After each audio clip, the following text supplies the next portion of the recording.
They told you that strength comes from power, from wealth, from status, from control. But what if I told you the greatest power Allah ever placed in this world is already inside you? A weapon no human eye can see, a force no army can stop, and yet most people will live their entire lives without ever touching it. Because this weapon isn't made of steel or fire, it's made of light. It's hidden not in your hands, but in your heart. Ibn Arabi once said, "There is nothing closer to Allah than the heart of the believer." That means every breath you take, every thought that awakens, is connected to something divine. But the tragedy is we've forgotten. We walk through life thinking we are weak, when in truth we carry within us the power that shapes the universe. This is not a story about miracles that happened long ago. It's about the miracle that you are. Because before Allah gave you a body, He breathed into you a part of His own spirit. And if you can remember that, if you can awaken the light that has been sleeping inside you, then the world around you will begin to change. So listen carefully, because what you're about to discover is the secret Ibn Arabi called the weapon of the soul, the hidden power Allah placed inside you before you were even born. There is something ancient inside you, something more powerful than any force in this world. But most people will live and die without ever discovering it. They'll chase wealth, approval, and temporary victories, forgetting that the greatest power has always been inside them. Ibn Arabi said, "The universe was created so that Allah could be known, and the human being you is the mirror through which He sees Himself." This means the soul carries a reflection of divine power, but when you forget who you are, the mirror becomes covered in dust. You start to believe you're weak. You start to believe the world controls you, but Allah has already armed you with something far greater. It's not in your hands, it's in your heart. It's the weapon of awareness, the light of remembrance, the strength that rises when your soul remembers its source. Ibn Arabi called it the secret within the soul. It's the one part of you that belongs only to Allah, untouched by ego, untouched by fear. This is your true weapon, your connection to the infinite. It doesn't destroy with anger, it transforms with light. It cannot be seen, yet it changes everything it touches. When awakened, you don't need to prove anything to anyone because your silence begins to carry the weight of truth. This weapon doesn't fight war, it ends them. It doesn't shout, it reveals. And once you begin to live from it, no insult, no betrayal, no darkness can break you because you no longer fight as a human. You move as a soul guided by divine strength. But the world doesn't want you to remember this. It distracts you with noise, fear, and endless comparison. It teaches you that power comes from position, fame, or control. And while you chase the outside world, the weapon inside you begins to sleep. You pray without presence. You speak Allah's name, but your heart doesn't listen. And so you feel empty, not because Allah left you, but because you stopped looking within. Ibn Arabi warned, "You are not weak. You are unaware." The moment you remember who you truly are, the illusion of weakness disappears. Your heart wakes up, and suddenly the same world that once scared you starts to bow before the light that's been inside you all along. Every human being carries two worlds inside them. One world remembers Allah, the other forgets. One whispers patience, mercy, and peace. The other screams for control, revenge, and pride. And between these two worlds, your real battle begins. Ibn Arabi called this the jihad al-nafs, the struggle of the self. He said, "The greatest war is not fought with swords, but with the heart." This is the war every seeker must face. It's not against people, not against destiny, but against the part of you that resists the truth. Every time you get angry, but choose silence. Every time you're hurt, but choose forgiveness. Every time you feel fear, but still trust Allah. You win a battle most people never even see. That is what sharpens your hidden weapon. Your weapon is not your voice, not your body, not your wealth. Your weapon is your ability to return to Allah when your lower self wants to run away. The ego loves noise. It wants to prove, to argue, to be seen. But the awakened soul knows that silence speaks louder than words.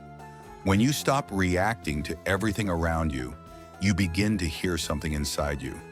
The still, soft voice of the divine is guiding you toward peace. And in that moment, something changes. The same problems that used to break you now become your teachers. The same pain that made you cry now becomes the fire that purifies you. Because Allah does not test you to destroy you. He tests you to awaken you. Ibn Arabi said, "Your enemy is your teacher, for through him you learn who you really are. If you only react with pride, you'll keep fighting the same battles again and again. But when you look deeper, you'll see that every person who hurt you was sent to reveal a part of your soul that still needed healing." The Sufis say that when you fight the darkness outside, it grows. When you fight the darkness within, it dies. That is the essence of the inner jihad. To face yourself with truth, to accept your weakness, and to let the light of remembrance wash away the dust of ego. You don't conquer the world by force. You conquer it by mastering your own heart. Because the one who has control over himself is more powerful than the one who controls nations. The Prophet Muhammad, peace be upon him, said, "The strong one is not he who defeats others in battle, but he who controls himself in anger." So ask yourself, who really rules you? Your emotions or your soul, your fear or your faith? Every day, life gives you small battles, moments of choice where you can either react or rise. These are not random moments. They are spiritual training. Every act of patience builds your light. Every moment of remembrance strengthens your shield. Every step of forgiveness refines your soul's weapon. The Aliyah, the friends of Allah, never used their power to destroy. They used it to heal, to forgive, to illuminate. When the world insulted them, they smiled. When others cursed them, they prayed for those people's peace because they knew the secret. Mercy is the sharpest sword of all. A man once asked a Sufi master, "Why do you never defend yourself when people attack you?" The master smiled and said, "Because my silence defends me better than my words ever could." That is the state of the awakened. They don't fight for victory. They live from victory. Their victory is not in being right. It's in being at peace. Their weapon is not to destroy, but to transform. Because once you master the war within, no force outside of you can ever defeat you again. That is the inner battle, the greatest war you will ever fight and the only war that will ever lead you back to the peace of Allah. Ibn Arabi said, "Every breath you take is a door. Either it opens to Allah or it closes." That is the secret of presence. The moment when you stop living in memory or fear and start living in the sacred now. Most people don't live in the present. They live inside stories. Stories of what happened yesterday or what might happen tomorrow. They pray while thinking about their problems. They walk, but their minds are miles away. Their hearts are rarely here. And yet Allah does not exist in the past or the future. He exists in this very breath, right here, right now. The Sufis call this hudhur, the state of being fully aware of Allah's nearness, not just knowing that He is with you, but feeling it. Feeling that His gaze is upon your heart in every moment. When you awaken that awareness, everything changes. The same air you breathe becomes sacred. The same silence begins to speak. The same pain becomes a reminder that you are not alone. Because when you are present with Allah, your soul becomes alive. Presence is the weapon of the saints. They move through chaos untouched because their hearts are anchored in the eternal. The storm may rage around them, but inside there is stillness. They don't control the world. They control their awareness of Allah within it. That is true power. Ibn Arabi wrote, that the heart of the believer is the throne of the most merciful. Imagine that your heart is the place where Allah chooses to reveal himself, but the throne cannot hold two kings. If your heart is full of fear, pride, and distraction, where will Allah's light dwell? Presence is clearing that throne, removing everything that keeps you from feeling his nearness. When you do, you begin to taste a peace the world cannot offer and cannot take away. Many people think spirituality is about escaping life, running away to the mountains, sitting in silence, abandoning the world. But Ibn Arabi said something deeper. True presence is not leaving the world. It is seeing Allah in the world. To see him in the laughter of a child, in the wind that brushes your face, in the quiet pain that pushes you to pray. When you begin to see him everywhere, you stop dividing life into sacred and ordinary. Everything becomes sacred. The Prophet Muhammad, peace be upon him, lived among people. He bought food. He smiled. He grieved. He laughed. But his heart never left Allah for a single breath. That is the perfection of presence. It's not about isolation, it's about awareness. Being with people, yet with Allah in your heart at the same time. The power of presence is not loud. It does not shout or demand. It radiates quietly like light through darkness. You may have met people who carry this state. You sit beside them and feel peace without a word. Their presence feels like a prayer because they have surrendered their thoughts, their desires, and their past, and become a vessel of remembrance. Ibn Arabi said that the true saint does not perform miracles, but the one whose presence reminds you of Allah. That is the highest level of power when your very being becomes thicker, when your life becomes a living prayer. But this state is not reached by accident. It's built breath by breath, moment by moment. Every time you bring your attention back to Allah, even for one heartbeat, you build that connection. And when you forget, you simply return. Because remembrance is not perfection. It's returning again and again until returning becomes your nature. Presence is what turns suffering into strength. It's what allows you to stand calm while others collapse, because you begin to see that every moment, even the painful ones, is wrapped in divine wisdom. You stop asking what is happening to me and start asking what Allah is showing me through this. That is the shift from confusion to clarity, from fear to faith. When a person lives in the presence, they no longer chase life. Life begins to follow them. They stop searching for meaning because meaning begins to reveal itself in everything. They stop fearing death because they already live in the eternal moment where Allah resides. Ibn Arabi taught that presence is not something you create. It is something you uncover. It's always been there, hidden under layers of thought, anxiety, and desire. Once those layers fall away, you realize Allah was always near, closer than your breath, closer than your heartbeat. The Sufis say that when you remember Allah, it is not you who remembers. It is Allah remembering himself through you. That is the mystery of presence. You are not the one seeking. You are the doorway through which the divine reveals himself. So when you walk, walk with awareness. When you breathe, breathe with remembrance. When you speak, let your words be soaked in light. Because every moment of presence is a moment of union, a return to the truth that there is no distance between you and the one who created you.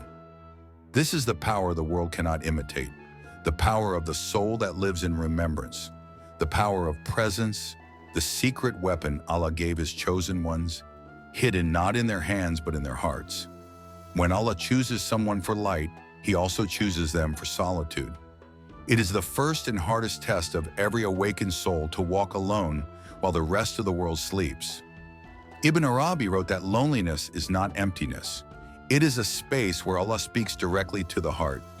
And that is why his closest friends are often kept apart from the crowd. The more you awaken to truth, the more the illusions of the world begin to fade. You stop fitting in. You stop chasing what others chase. You begin to see through the games, the masks, the noise, and what once excited you now feels hollow. At first, this awakening feels like loss. People drift away. Friends no longer understand you. You try to speak your heart, but words fail. You start to feel like you don't belong anywhere. But Ibani said, "Do not be sad when the world leaves you." It is Allah calling you to Himself. This is the purification of the chosen. When Allah loves a soul, He empties its hands of everything else. He removes the distractions, the attachments, and even the people who were never meant to walk your path. Because the path to Him is narrow, it can only be walked alone. Every prophet, every saint, every lover of Allah has faced this test. Moses was alone on the mountain. Jesus was alone in the desert. The Prophet Muhammad, peace be upon him, used to retreat to the cave of Hira alone in silence, away from the world. It was there in that stillness that revelation descended. So if you find yourself alone, know that you are standing where the chosen have always stood. But solitude is not punishment. It is preparation. Allah is not taking people away from you. He is taking you away from people to polish your soul. He is teaching you to find comfort not in company, but in His presence. He is teaching you to listen to His voice without the noise of the world. In that quiet, the heart begins to hear things it could never hear before. You begin to see His signs in the smallest details: a ray of light, a passing breeze, a tear that falls at the perfect moment. You start realizing that the silence you feared was actually filled with His speech all along.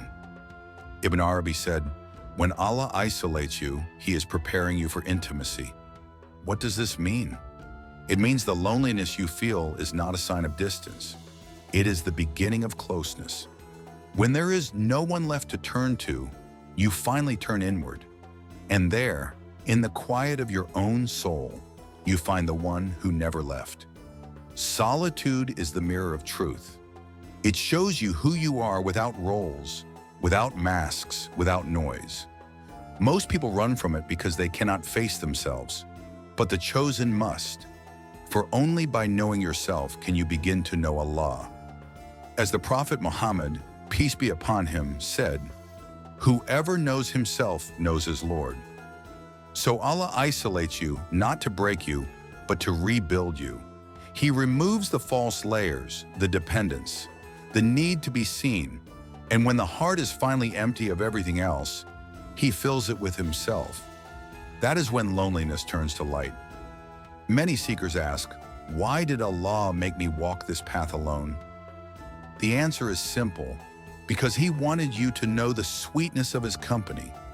If you were never left alone, you would never know that He is enough. You see, being chosen doesn't mean being celebrated. It often means being misunderstood.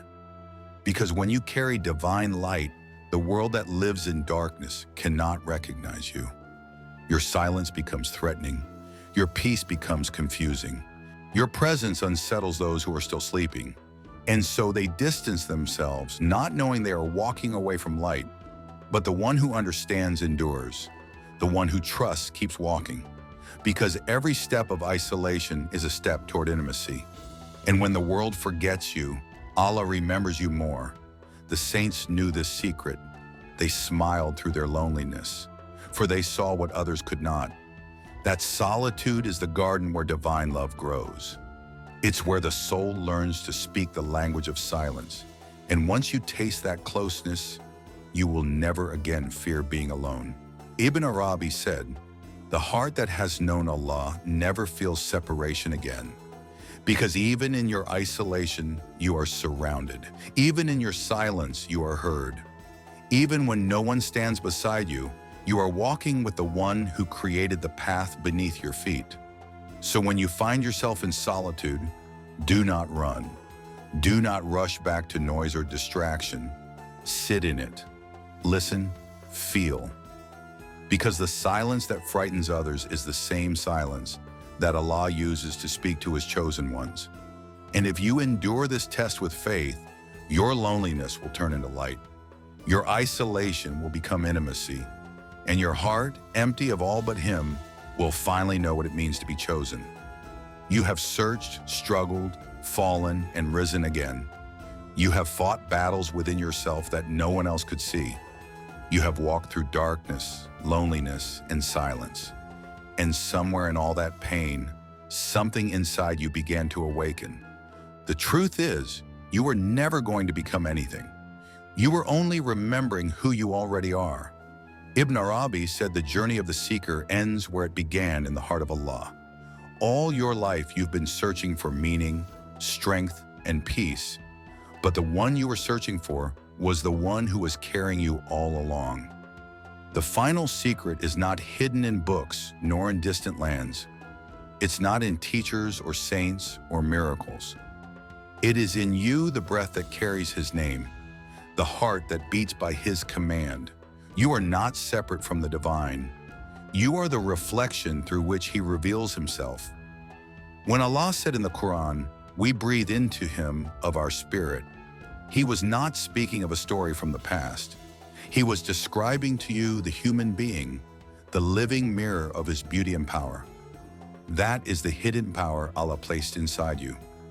It has always been there, unseen, forgotten, waiting. The world told you to look outward, to chase approval, to seek validation, to measure your worth by what others think. But Allah whispers, look within, because within you lies a light older than creation, a light that existed when the heavens were smoke and time had no name. Ibn Arabi called this the divine image, the soul that carries the reflection of all of Allah's names. That means every quality of the divine mercy, patience, power, and wisdom already exists inside you in a hidden form. When you show compassion, you reflect His mercy. When you forgive, you reflect His forgiveness. When you stand firm in truth, you reflect His strength. When you see beauty in all things, you reflect His sight.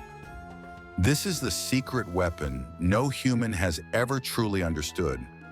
Because the moment you recognize the divine light within you, you stop being a victim of the world, you become its mirror. You see, Allah didn't send you to this world to escape it. He sent you to reveal Him within it. You are not here to be perfect. You are here to be aware, to walk, breathe, and live as a reminder of the one who made you. But this awareness comes at a cost. To remember Allah in a world that forgets Him, it is to feel everything more deeply. The pain, the beauty, the silence. You begin to see truth in the laughter and tears of others. You begin to feel the divine pulse inside every heartbeat. And that is both a blessing and a burden. Because once your heart awakens, you can never go back to sleep. You can no longer live for shadows when you've seen the Sunday. You can no longer chase what fades when you've touched what's eternal. That is why the awakened are often misunderstood. They no longer play the same games, speak the same words, or follow the same noise. They walk differently because they see differently. Ibn Arabi said, "The knower of Allah walks through fire as though it were cool water." Why? Because they no longer see fire. They see the one who created it. They no longer see loss. They see purification. They no longer see enemies. They see mirrors reflecting their own state. And so they live in a peace the world cannot touch. But here is the deepest secret. You were never meant to own this power. You were meant to surrender to it. Because the moment you think I am powerful, the light dims. But when you say Allah is the source of my power, the light expands. This is the balance of the saints to carry divine strength in complete humility. Ibn Arabi wrote, "The perfected human is the eye through which Allah looks upon His creation." That means when your ego dies and your heart becomes pure, Allah begins to move through you. Your words, your actions, your silence all become extensions of His will. This is not fantasy. This is surrender. It's the point where your desires end and His begin. The world might still test you. You may still fall, lose, or cry. But something within you will remain unshaken, a quiet knowing that nothing is ever lost in Allah. Every ending hides a beginning. Every tear waters a hidden seed.